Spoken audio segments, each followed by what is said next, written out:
Good morning every student. बच्चों, आज हम पुष्प के बारे में जानेंगे। पुष्प किसी पुष्पी पादप का वह अंग है जो लैंगिक जनन में सहायता करता है। पुष्प रिप्रोडक्शन जनन में सहयोग प्रदान करता है। प्राथमिक रूप से सभी पुष्पी पादप स्थलीय होते हैं, अतः इन्हें लैंगिक जनन हेतु बाह्य जल की आवश्यकता नहीं होती है। संवहन, ऊतक तथा बीजों को फलों के अंदर सुरक्षित रखने की क्षमता ने इस आकर्षक जनन अंग वाले पादपों को पादप जगत का सिरमौर बनाया है।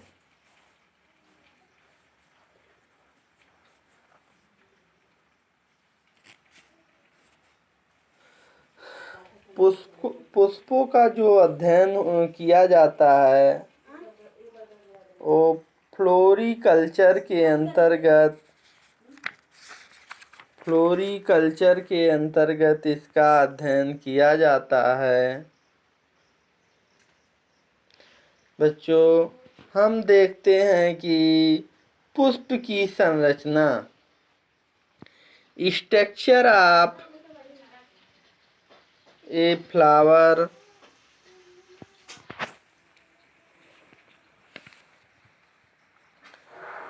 पुष्प में सामान्यतः एक बिंत होता है, एक पेडिसेल होता है। जैसे आप लोग देख रहे हैं, पुष्प में नीचे पेडिसेल लिखा हुआ है, इसको बिंत कहते हैं। बिंत युक्त पुष्प पेडिसिलेट साबिंत कहलाते हैं तथा बिंतहीन पुष्प आबिंत कहलाता है। बिंत का ऊपरी भाग जो फूल कर एक तस्तरी नुमा संरचना का निर्माण करता है, जिसे पुष्पासन कहते हैं। बच्चों, फिगर में देखिए, ये थैलेमस है, इंडिकेट कर रहे हैं, देखिएगा, ये थैलेमस है, इसको पुष्पासन कहते हैं। क्या कहते हैं? पुष्पासन। तो नीचे जो होता है वो बिंत होता है, इसके ऊपर पुष्पासन होता है। पुष्पासन पर पुष्प के विभिन्न अवयव ठीक उसी प्रकार व्यवस्थित रहते हैं जैसे तने पर पत्तियां विन्यासित रहती हैं। जैसे तने पर पत्तियां विन्यासित रहती हैं, उसी प्रकार पुष्पासन पर पुष्प के विभिन्न अवयव व्यवस्थित रहते हैं। बेटा, अवयव का मतलब आप समझ लीजिएगा, चाहे वो प्लेसेंटा हो, चाहे वो ब्यूल हो, चाहे लॉक्यूल हो, चाहे एंथर हो, चाहे फिलामेंट हो, जो आपके फिगर में दिखाई दे रहा है, ये सब थैलेमस पर व्यवस्थित रहते हैं। जैसे पुष्पीय अवयव पुष्पासन पर सर्पिलाकार अथवा चक्राक्रम में विन्यासित रहते हैं।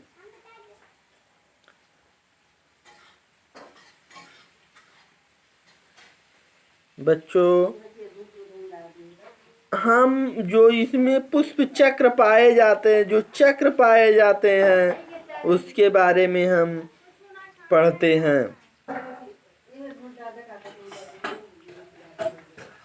बाह्य दल, नंबर 1 बाह्य दल पुंज जिसे कैलिक्स कहते हैं।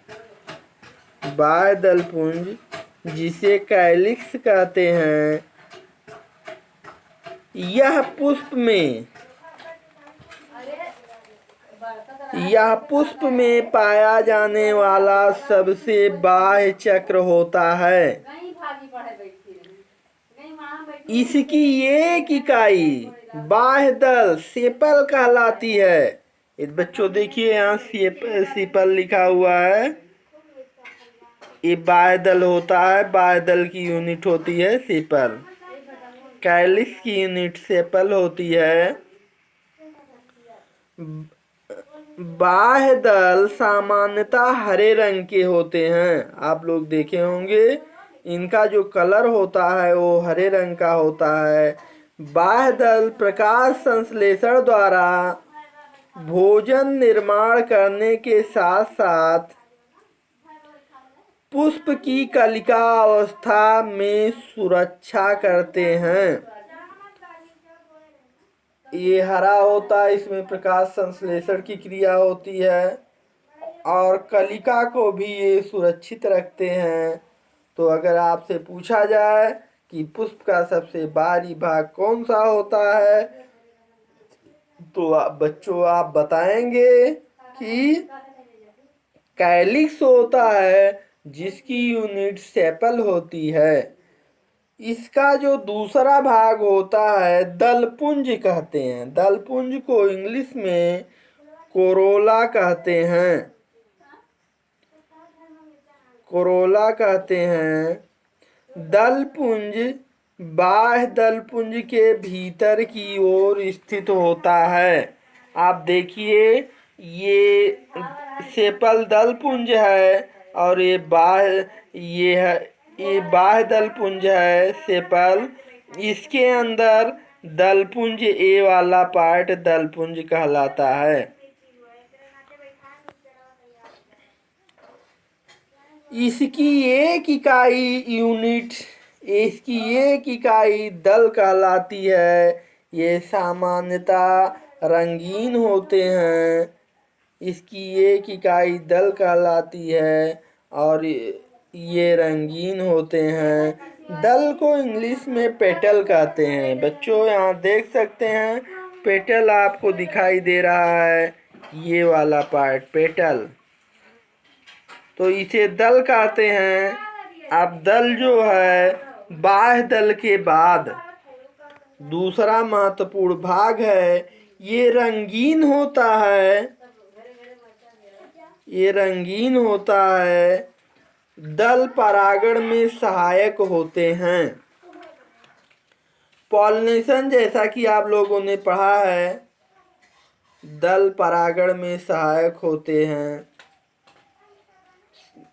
परागण में सहयोग प्रदान करते हैं। बाह्य दलों तथा दलों के एक समान दिखाई देने की स्थिति में इसमें परिदल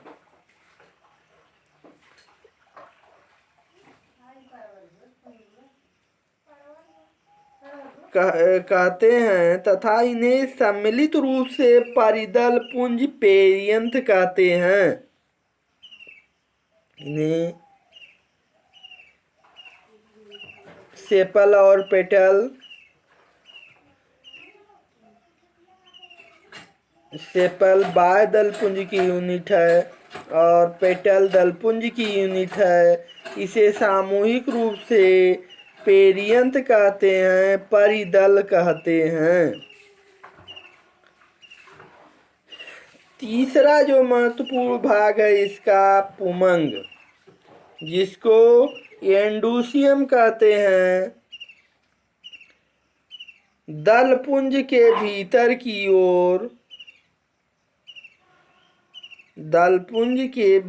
की ओर स्थित चक्र पुमंग कहलाता है। इसकी एक इकाई पुंकेसर कहलाती है। इसकी एक इकाई पुंकेसर कहलाती है। एंडोसियम कहलाती है।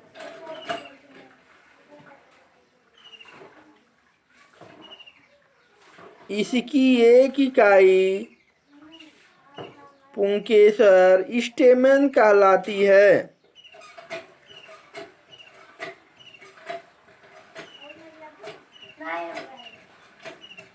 यह पुष्प के नर जननांग तथा आवश्यक अंग हैं। पुंकेसर का निर्माण परागकोश तथा फिलामेंट से होता है। तो पुंकेसर जो होता है वो पुष्प का नर जननांग होता है, मेल रिप्रोडक्टिव ऑर्गन होता है।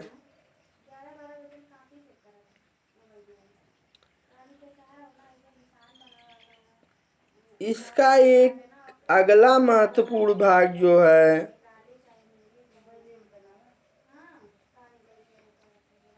स्टेमन, आपने देखा जायांग, पुष्प के भीतर जायांग पाया जाता है। यह भी पुष्प का आवश्यक भाग है तथा फीमेल रिप्रोडक्टिव ऑर्गन कहलाता है। यह पुष्प का मादा जनन भाग होता है। इसकी इकाई स्त्री केसर अथवा अंडक कार्पेल कहलाती है।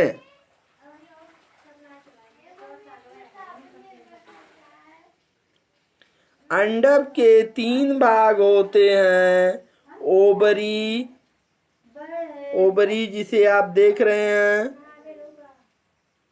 ओवरी ये वाला पार्ट, ये लिखा हुआ है ओवरी। अंडाशय इसे कहते हैं। वर्तिका, स्टाइल, ये देखिए यहाँ स्टाइल ये है, और वर्तिकाग्र स्टिग्मा ये दिखाई दे रहा है।